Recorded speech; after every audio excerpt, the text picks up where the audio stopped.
Tonight I was asked the question about the social responsibility of firms. Is it a new paradigm? And I have argued that it isn't. It is ingrained in good and responsible management. Responsible management would take into account social and environmental dimensions of all its stakeholders as a basis for a lasting long-term strategy and business success.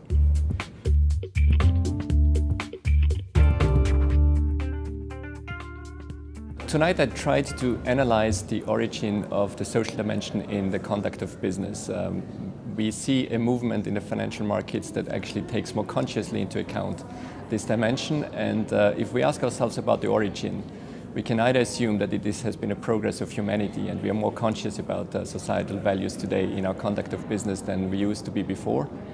I prefer personally to actually try to assess why financial markets have become more conscious of that. And I think a big portion to that is attributed to the evolution of financial markets, where people from both sides of the spectrum, philanthropists on one side and social return-seeking investors on the other side, have understood that it's a necessity to combine both societal values and financial return objectives in one dimension if you want to create sustainable value and sustainability for humanity.